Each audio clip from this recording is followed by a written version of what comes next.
Hello बच्चों, आज के हिंदी ग्रामर क्लास में हम आपकी किताब व्याकरण मेघा 2 का पहला चैप्टर पढ़ेंगे। तो चलिए हम इसे देखते हैं।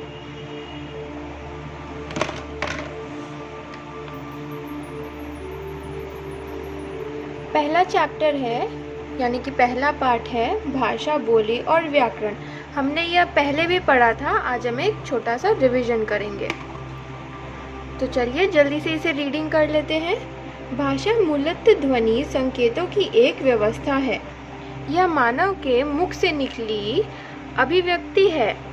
यह विचारों के आदान प्रदान का एक सामाजिक साधन है और इसके शब्दों के अर्थ प्राय रूढ़ होते हैं।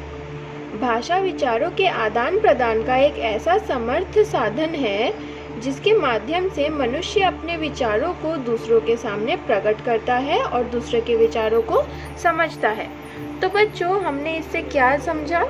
इससे हमने यह समझा कि हम जो भी किसी से आदान प्रदान, अपने विचारों का आदान प्रदान, जैसे हमें कुछ चाहिए, हमें कुछ बोलना है, हमें कुछ तकलीफ है, हमें कुछ खुशी है, हम अपने ये सारे विचार दूसरों के सामने कैसे प्रकट करते हैं? अपनी भाषा से। या तो हम बोलते हैं, या तो हम लिखते हैं, या तो हम इशारे से समझाते हैं।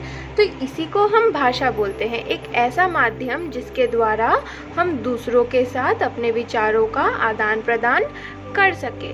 ठीक है बच्चों, अब हम आगे देखते हैं। दूसरे के भावों को हम सुनकर या पढ़कर समझते हैं तथा बोलकर व लिखकर हम अपने विचारों को दूसरों के समक्ष प्रस्तुत करते हैं। हम अपने विचार कैसे प्रस्तुत करते हैं? बोलकर या लिखकर, और दूसरों के विचारों को सुनकर या पढ़कर हम अपने विचारों को दूसरों के समक्ष प्रस्तुत करते हैं। इस प्रकार विचारों को बोलकर और लिखकर प्रकट किया जाता है। विचारों को कैसे प्रकट किया जाता है? बोलकर या लिखकर। भाषा भावों और विचारों की अभिव्यक्ति के लिए रूढ़ अर्थों में प्रयुक्त ध्वनि संकेतों की व्यवस्था है। प्रत्येक प्रदेश की अपनी एक भाषा होती है। हमारी राष्ट्रभाषा हिंदी है। हमारी राष्ट्रभाषा क्या है? हिंदी। विश्व में अनेक भाषाएं बोली जाती है, जैसे हिंदी, संस्कृत, अंग्रेजी, गुजराती, बंगला, पंजाबी, उर्दू, तेलुगु, मलयालम, कन्नड़, फ्रेंच, जर्मन, चीनी इत्यादि। हर एक प्रदेश की बच्चों अपनी एक भाषा होती है। हमारी भारत की राष्ट्रभाषा क्या है? हिंदी है। वैसे ही हर एक राष्ट्र की अपनी एक भाषा होती है जिसे हम राष्ट्रभाषा कहते हैं। अब आगे, रिक्त स्थानों की पूर्ति कीजिए। भाषा मूलतः डैश संकेतों की एक व्यवस्था है। आधा ध व न में छोटी ई ध्वनि। दूसरों के भावों को हम डैश या डैश समझते हैं। दूसरों के भावों को हम कैसे समझते हैं? पढ़कर या सुनकर।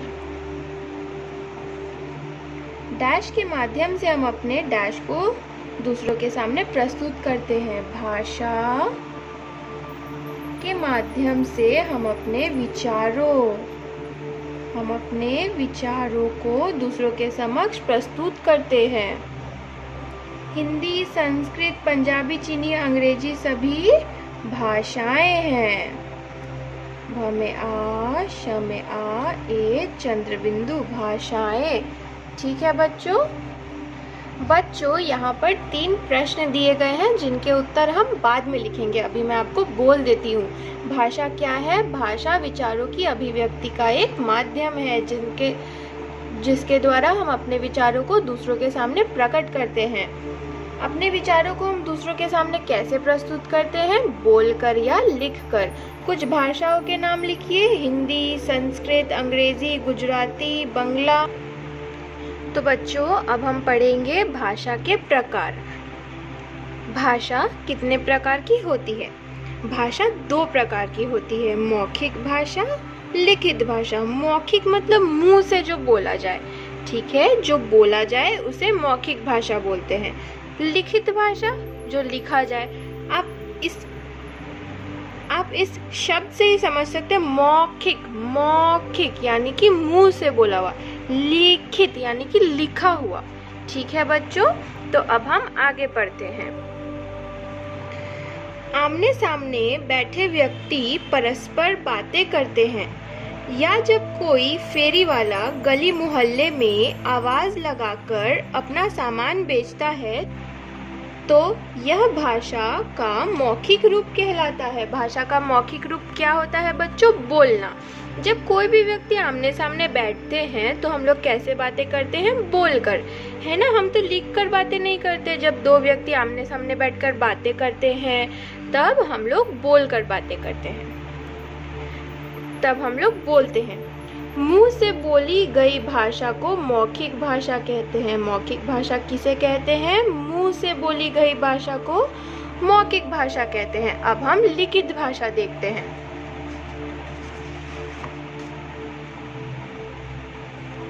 जब व्यक्ति किसी दूर बैठे व्यक्ति को पत्र द्वारा या मोबाइल फोन से, व्हाट्सएप या कंप्यूटर द्वारा फेसबुक पर बात करता है या दूसरे के लिखे हुए पत्र को पढ़कर अपने विचार प्रकट करता है तो यह लिखित भाषा कहलाती है।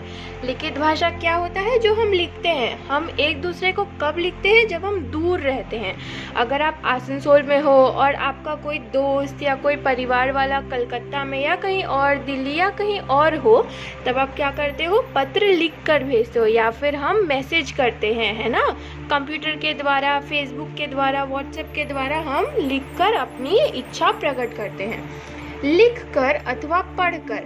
अब हम लिख के दे रहे तो सामने वाला व्यक्ति क्या करेगा? पढ़ेगा। जब हम बोलते हैं तो सामने वाला व्यक्ति क्या करता है? सुनता है। और जब हम लिखते हैं तो सामने वाला व्यक्ति क्या करता है? पढ़ता है। लिखकर अथवा पढ़कर अपने विचार प्रकट करना भाषा का लिखित रूप कहलाता है। ठीक है बच्चों, अब हम आगे कुछ प्रश्न देखते हैं। निम्नलिखित प्रश्नों के उत्तर दीजिए। आप घर में कौन सी भाषा का प्रयोग करते हैं? मौखिक भाषा। मौखिक भाषा। ठीक है। मोबाइल फोन पर संदेश भेजना भाषा का कौन सा रूप है? लिखित रूप। लिखित रूप। टेलीविजन पर समाचार देखना व पढ़ना भाषा का कौन सा रूप है?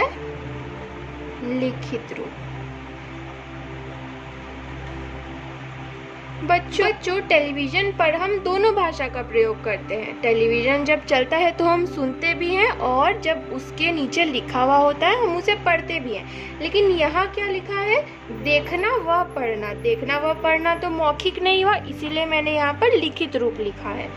फोन पर बातें करना भाषा का कौन सा रूप है? कौन बताएगा? हाँ जी हाँ, मौखिक। मौखिक, मौखिक रूप। ठीक है बच्चों, इसे अपने कॉपी में अच्छे से लिखिए। हम अगले क्लास में बोली पढ़ेंगे। ठीक है, आज के लिए इतना ही।